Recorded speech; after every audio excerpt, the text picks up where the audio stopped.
अगर हम लोगों ने बादशाह के महल में गुलाम बन के रहना है तो उससे बेहतर है छोटी सी झोंपड़ी के बादशाह बन के रहो, जिसका अभी तक ये भी तयन नहीं हो सका कि वो बात कर रहा है या बात कर रही है, उसके पीछे हाथ बांध के आपने खड़ा होना है। जर्मनी पहली वर्ल्ड वॉर के बाद हैंड टू माउथ हो गया था, उनके पास कुछ भी नहीं था, लोगों ने सोना पहनना छोड़ दिया कई अरसे के लिए। आपकी अपनी स्टेट की एक मोबाइल फोन कंपनी है, आपकी अपनी स्टेट का पीटीसीएल है, आपका उसका इंटरनेट है।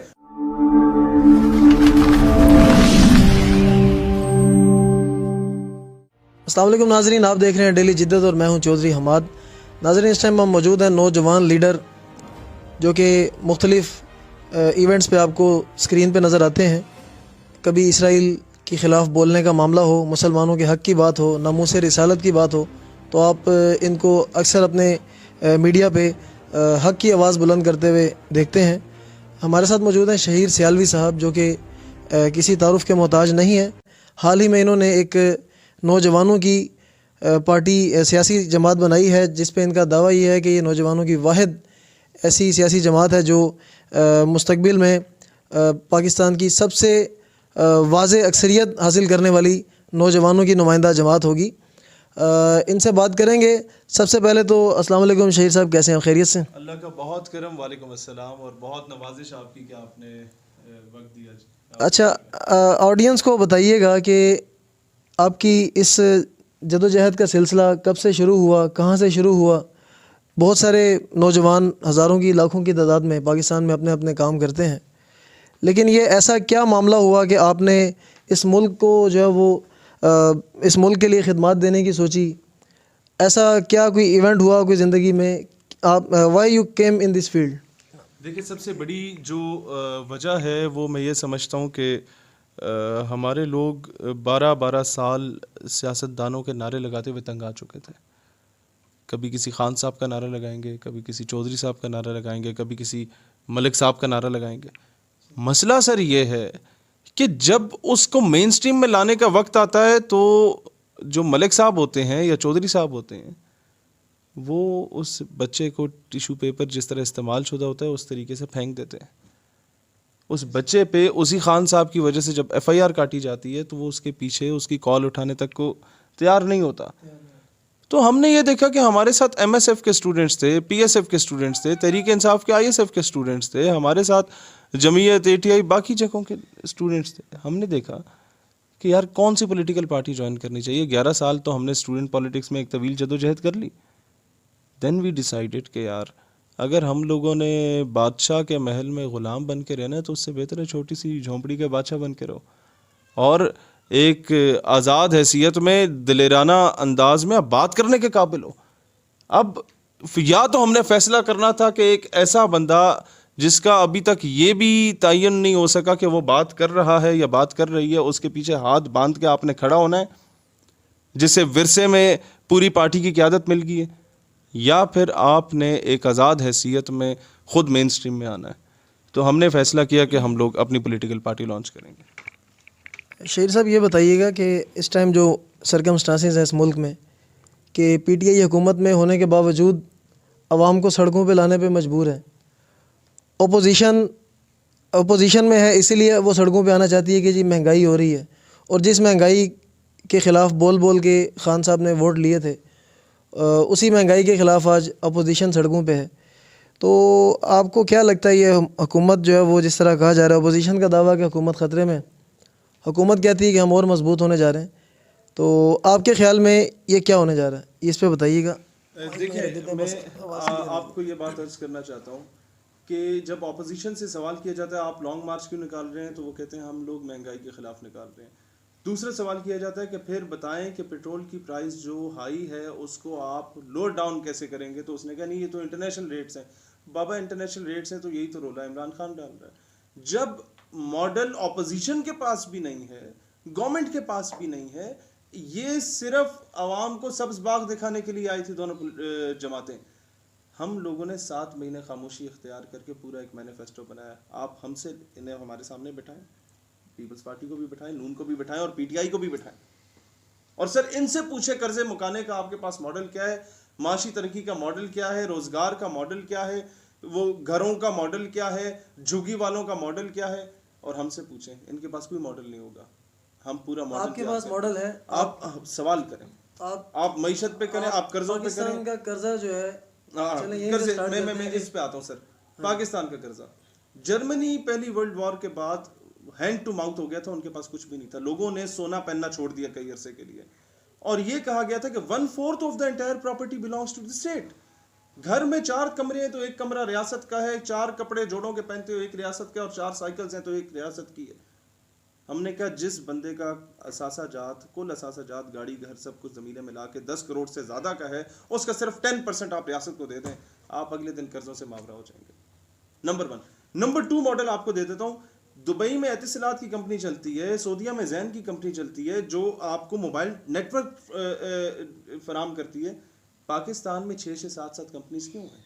आपकी अपनी स्टेट की एक मोबाइल फोन कंपनी है, आपके अपनी स्टेट का पीटीसीएल है, आपका उसका इंटरनेट है, तो 6 किस्म के इंटरनेट्स क्यों चल रहे हैं? आपको पता है 7 अरब रुपया रोजाना पाकिस्तान से बाहर जा रहा है इंटरनेट की मद में, और 7 अरब रुपया ही मोबाइल कार्ड्स की सूरत में, बैलेंस की सूरत में पाकिस्तान से बाहर जा रहा है। 1400 करोड़ रुपया रोजाना का, मल्टीप्लाई पे 365 करें, कर्जे उतरते हैं कि नहीं उतरते? यूनिलीवर और इससे मिलती जुलती कंपनीज के 3600 प्रोडक्ट्स इस तरह के हैं जिसमें आपका साबुन भी है, जूतों की पॉलिश भी है, आपके ये मशरूबात भी हैं, आपका टूथपेस्ट भी है, आपका हेयर ब्रश भी है, आपकी शैम्पू भी है, वो बाहर से आ रहा है। और आपके हजारों केमिकल इंजीनियर्स डिग्रियां करके, डिग्री लेके हर बंदे के दरवाजे पे दस्तक दे रहे हैं। वही केमिस्ट्री आगे पीछे करनी है तो वही टूथपेस्ट बनना है, वही केमिस्ट्री आगे पीछे करनी है पानी में मिला के तो आपका शैम्पू बनना है, वही प्रोडक्ट्स आगे पीछे करने हैं तो आपकी अपनी चाय बननी है। हम लोग इस हद तक गुलाम कौम बन गए कि मेहमान के सामने पेप्सी रखेंगे, गोर में कोला नहीं रखेंगे कि जी उसकी तौहीन ना हो जाए। हमने आरसी कोला नहीं रखनी जी मेहमान की तौहीन ना हो जाए। हमने अपने प्रोडक्ट्स को फिर आगे आ जाए सर। आप दुनिया से नमक मंगवाएंगे, आप अपना पिंक सॉल्ट जो है कोड़ियों के भाव बेचेंगे, पूरे पूरे ट्रकों में लाद के वो दुबई में जाएगा, इंडियन कंपनी उसे आपसे खरीदती है कोड़ियों के भाव पे, इजरायली कंपनी उसे पैक करती है। 125 मिलीग्राम जो आपका पिंक सॉल्ट है वो 4000 रुपए में बिक रहा है, यानी कि कोई 32,000 रुपए का आपका 1 किलोग्राम पिंक सॉल्ट बिक रहा है इंटरनेशनल मार्केट में, जो यहां से आपका 32 रुपए का भी नहीं खरीदा जाता। फिर आप चले जाएं दुबई में, मैं अभी एड्रेस करके आया पाकिस्तानी कम्युनिटी को, 40 हजार रुपए में ऑक्यूपाइड कश्मीर में बनने वाली हैंडमेड शॉल वहां पर बिक रही है। आपके सारे गिलगिती, स्वात और कश्मीर के जो लोग हैं उनको ये सारा काम आता है। झुग्गी वालों को उठा के बिठाए ना, उनको कहे जी तुम्हें हम ये सारे कोर्सेज भी कराएंगे, ये काम करो। तो ये काम ये प्रेजेंट गवर्नमेंट, आपने कोई किसी ऑफिशियल से मिलके इतने मशावरत अगर आपने दी हो? सर हमने हर दरवाजा खटखटाया है, अभी नहीं 11 साल से खटखटा रहे हैं, सोल्यूशन ओरिएंटेड चीजें लेके आ रहे हैं। हमारे निसाबे तालीम में हमें बताओ ना टीपू सुल्तान, सलाउद्दीन अय्यूबी, गौरी के बारे में, शहाबुद्दीन गौरी, नूरुद्दीन जंगी, तारिक बिन ज़ियाद के बारे में बताओ। आप उठा के वही ओलिवर ट्विस्ट ला के हमारे ऊपर दाग रहे हो, वही मिस्टर चिप्स लेके आ रहे हो, वही शेक्सपियर लेके आ रहे हैं। हमारे अपने प्यो दादे कोई नहीं थे, मर आ गए। हमारा अपना खुशहाल खान खटक बाबा नहीं था, हमारा रहमान बाबा नहीं था, क्यों नहीं इनके बारे में बताया जाता? हमें अपनी सकाफत के बारे में बताया जाए, हमारे हीरोज रोल मॉडल्स के बारे में बताया। मसला सर ये है कि ये लोग जो गवर्नमेंट में बैठे हैं, असेंबली में 350 अरकान, ये बहुत काबिल गौर बात है, 350 अरकान असेंबली में 50 ऐसे नाम गिनवा देता हूँ जो बात करते हैं, बाकी 300 जो है वो डेस्क बजाते हैं, उन्हें विरसे में कुर्सी मिल जाती है। वो अंधे हैं, गूंगे हैं, बहरे हैं, उनको कुछ भी नहीं पता। उनके सामने जो बिल रखा जाता है कि जी इसमें ये, वो से पढ़ भी नहीं पाते। अच्छा, आपने अपनी पार्टी के टिकट के हवाले से क्या क्राइटेरिया रखा है कि आप किसको अपना टिकट होल्डर बनाएंगे? उसके अंदर क्या ऐसी जो कैंडिडेट है, क्या खसूसियात उसके अंदर होनी? सर हमने कहा तालीमी एतबार से वैसे बहुत कैटेगोरिकली बात है। एक बंदा जानी ना हो, शराबी ना हो, करप्ट ना हो और कादियानी ना हो, इसके अलावा हर किस्म का बंदा आ सकता है। ये एक अवामी जमात है, ज़्यादा प्रायोरिटी नौजवानों को दी जाएगी कि वो गर्म खून होता है, वो हर जगह टाइम दे पाता है, वो पढ़ा लिखा नौजवान हो, ज़्यादा अच्छी बात है कि उसको प्रॉस एंड कॉन्स का पता होता है हर चीज़ के बारे में। बाकी आप ये अवामी जमात है, हर बंदा आएगा, किसान मजदूर हर बंदे की जमात बनवाने में कहते हैं कि पाकिस्तान में कोई भी सियासी जमात अगर बनती है या चलती है तो जब तक कोई इस्टेब्लिशमेंट का आशीर्वाद ना हासिल हो तो वो सक्सेसफुल नहीं हो पाती। खान साहब ने 22 साल मेहनत की, 23वें साल इस्टेब्लिशमेंट की के पास सर आशीर्वाद हमसे लिया भी तो ये मिली, पूछा गया तो कि आपके आपको पीछे कौन सी आपके एजेंसी साथ है? भी जो है वो आपको आशीर्वाद हासिल है या अभी? सर अगर इस हमसे हवाले ये से आपका सवाल क्या किया मौक़िफ़? जाता है कि जी आपके साथ इस्टेब्लिशमेंट है, तो पहला सवाल ये है कौन सी वाली इस्टेब्लिशमेंट, आईएसआई है या रॉ है? बड़ा कैटेगोरिकली इस्टेब्लिशमेंट का लफ्ज फ्रॉड है, सीधा बोला करें आईएसआई है आपके पीछे या रॉ है, तो बताएं। आप क्या अगर बोलें? तो रॉ है तो आईएसआई मर गई है कि मैं इधर जलसे कर रहा हूं, और अगर आईएसआई है तो आईएसआई इतनी निकम्मी हो गई है कि मुझे अभी तक 4-5 गार्ड्स उसने नहीं दिए। मैं जिस गाड़ी में फिर रहा होता हूं उसमें एसी नहीं है, इतनी निकम्मी होगी। ये इतनी निकम्मी होगी है कि मैं आज जब मीडिया को इंटरव्यू देने के लिए जाता हूं तो मेरे पास आप जैसे दोस्त होते हैं जो रजाकाराना तौर पे आते हैं, जियो न्यूज, एयरवाई और दुनिया समा नहीं आता।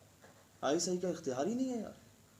सर ये कौन समझे इस चीज को कि ये हमारा दर्द है, अवाम का दर्द है, जिसकी वजह से यानी कि आप जो भी कर रहे हैं अपने बलबूते पे कर रहे हैं और हुब्बुल वतनी के जज्बे के तहत कर रहे हैं। आप आए, एक चीज आपको और चाय भी मैंने खुद सर्व की है, आईएसआई ने अभी तक एक खादिम लेके नहीं मुझे दिया कि जो आके आपको चाय भी सर्व नाज़रीन, करे। इन्होंने हमें चाय भी पिलाई है और बड़ी इसी चाय पिलाई है, और ख़ुद जो है वो इन्होंने सारी सर्विंग भी की है। इस बात की हम शायद हैं।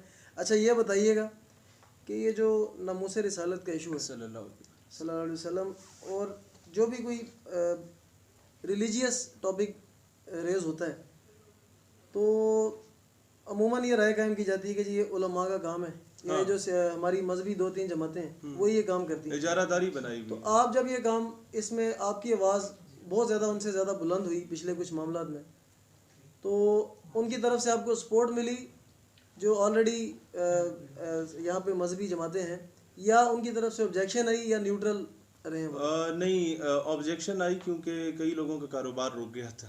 अच्छा, फ्रैंकली स्पीकिंग कारकुनान की सपोर्ट थी ऊपर से लेकर नीचे तक, क्योंकि कारकुन किसी जमात के बाप के नौकर नहीं होते, वो रसूलुल्लाह अलैहिस्सलाम के लिए निकले हैं, जब भी नामूस रिसालत के लिए निकले।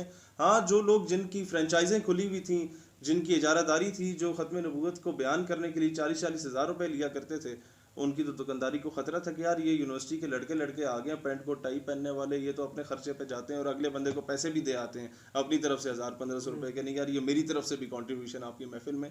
उनकी दुकानदारियाँ रुक गई थी, तो इस वजह से कुछ लोगों ने एतराज़ किया जो ऊपर लेवल के हैं, उन्होंने प्रोपागंडे भी किए, हर किस्म का मसला हमें दरपेश आया, लेकिन जो कारकुन था उन सब मजहबी जमातों का, वो इतना हमारे साथ खड़ा था कि ये हम बता भी नहीं सकते। हम वो कहते थे कि यार हम आप लोगों के लिए नहीं आए, हम कॉज के लिए आए, क्योंकि मजहबी जमातों की भी भूल है, सियासी जमातों की भी भूल है कि कारकुन जो है वो उनके बाप की जागीर है, वो नजरिए का है। पार्टी बनाने के बाद अभी तक कैसा रिस्पॉन्ड मिल रहा है? आपको लगता है कि फ्यूचर में? सर मैं फ्यूचर की बात बता दूं, पहले अभी रिस्पांस की बात बता देता हूं। 2 महीनों में हमने 15 शहर में बड़े अपने वर्कर कन्वेंशन करा चुके हैं अल्हम्दुलिल्लाह। 2 महीने में नई जमात के लिए 15 शहर कवर करना सिंध से मैं शुरू हुआ और इधर केपी तक आया, वो कराए, और अभी आगे भी हैं, कल भी तलगंग, शेखुपुरा, फिर उसके बाद गुजरावाला में इंशाल्लाह ताला। तो आगे की बात की जाए तो अभी मैं आपसे ये जिक्र कर रहा था इंटरव्यू से पहले कि जो पीटीआई का नाराज वर्कर है वो मर जाएगा। मैं इलेक्टेबल की बात नहीं कर रहा, कैंडिडेट की बात नहीं कर रहा, वर्कर की बात कर रहा हूं, जो 1,60,00,000 वोटर है इनका, मर जाएगा, नून या पीपल्स पार्टी में नहीं जाएगा, उसके पास और कौन सा ऑप्शन था? वो इंतजार में था कि कोई ऐसी पॉलिटिकल पार्टी आए जो हकीकी मायनों में हमारे जज्बात की तर्जुमानी करे।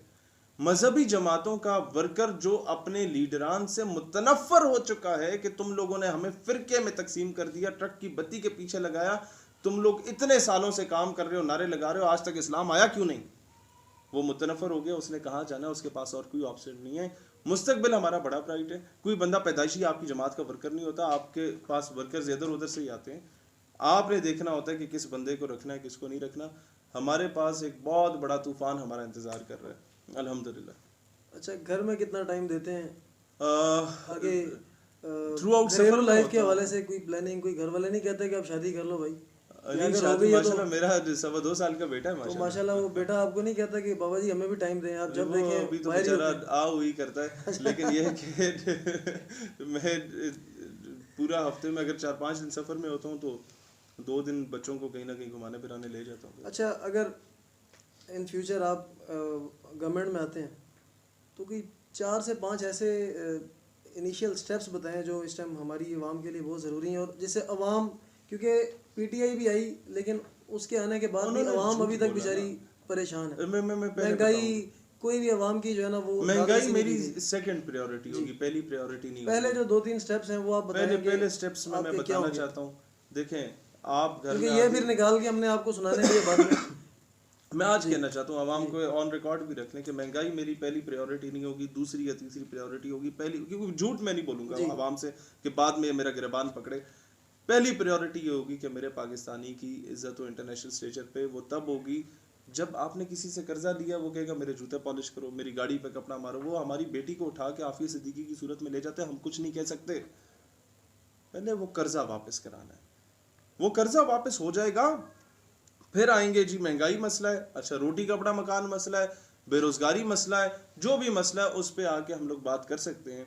फर्स्ट प्रायोरिटी शुड बी कि आपके मुल्क की इज्जत और वकार बहाल हो, आपको बरहना करके इंटरनेशनल एयरपोर्ट्स पे चेक ना किया जाता हो, आपके बेटियों को अगवा करके अगयार आपको हर 23 मार्च और 14 अगस्त को थप्पड़ ना मारते हो कि भाई कहाँ के तुम लोग जश्न मना रहे हो, बेटी तुम्हारी हमारे पास है। हम सर उठा के 14 अगस्त बना सकें। सबसे पहले इज्जत है सर, जब इज्जत नहीं होती, सबसे पहले कर्जा वापस करेंगे सर। मकरूज बंदे की कोई इज्जत नहीं होती। तो ये खान साहब ने भी कहा था कि वो कर्जा वापस करेंगे, लेकिन वो डबल से भी ऊपर चला गया। मॉडल नहीं था ना, नारा था। हमने तो मॉडल आपके सामने ला के रखा, 3-4 मॉडल्स दे दिए, उनके पास एक भी नहीं है। मुझे पता है ना कौन सा मॉडल था उनके पास, भीख मांगने का भी नहीं है ना। आप मुझे बताएं, मैं आपको खान साहब वाला मॉडल बता देता हूँ। सबसे पहले बेचे 300 कनाल का बनी कला का प्लाट, रायवंड के महल नवाज शरीफ बेचे, बिलावल हाउस जरदारी बेचे। कौम अपने प्लाट, जागीरें, ज़मीनें, जेवर बेचने को तैयार होगी कर्जा उतारने के लिए। ये चौथा मॉडल भी ले आते हैं, लेकिन पहल तो हाकिम वक्त करता है ना सर। अवाम तो नहीं है बेवकूफ़ के जी खुद जाके बच्चों की शादियाँ कराओ और अवाम 10-10 रुपए के डैम फंड के मैसेज करती रहे। इस तरह तो नहीं होगा। कब तक बेवकूफ़ बनाएंगे अवाम को? नौजवानों के लिए क्या मैसेज है आपकी पार्टी के हवाले से? कि बल्दियाती इलेक्शन सर आ गए हैं सर, पे आए, इलेक्शन लड़ें, टिकट नौजवान के लिए फर्स्ट प्रायोरिटी पे अवेलेबल है। आप जीते हारे हमें इससे सरोकार नहीं है। आप एक जद्दी पुश्ती वडेरे के मुकाबले में इलेक्शन खड़े हो जाते हैं, आपकी फतह इसी में। क्या आपकी पार्टी अपने सियासी वर्ग की पुष्टपनाही करेगी? क्योंकि हमने ये देखा है कि पीटीआई हो या कोई भी जमात हो, जब वो उसका वर्कर मुश्किल में आता है तो वो आंखें फेर लेती है। 11 साल के स्टूडेंट पॉलिटिक्स के कैरियर में हमारा आज तक वर्कर कभी भी गिरफ्तार भी नहीं हुआ और उस पर कोई पर्चा भी नहीं हुआ। हमने उसे इस नहज पे पहुंचाया भी नहीं है और कोशिश करेंगे कि आइंदा भी वो ना पहुंचे। कुर्बानी देने की वक्त आएगा तो हम खुद जेल में चले जाएंगे, खुद पर्चे भुगत लेंगे, माजी में भी भुगतते रहे। वर्कर को कभी हमने मिस यूज़ नहीं किया अल्हम्दुलिल्लाह। सियासी पार्टियाँ शहादतों पे सियासत करती हैं, गिरफ्तारियों पे और पर्चों पे सियासत करती हैं। हम लोग दलील पे सियासत करेंगे इंशाल्लाह। बहुत शुक्रिया जी। नाजरीन, आपने देखा कि हमारे साथ थे शहीर सियालवी साहब, जो कि पाकिस्तान नज़रियाती पार्टी जिन्होंने बनाई है और वो बड़े पुरुमीद नज़र आ रहे हैं।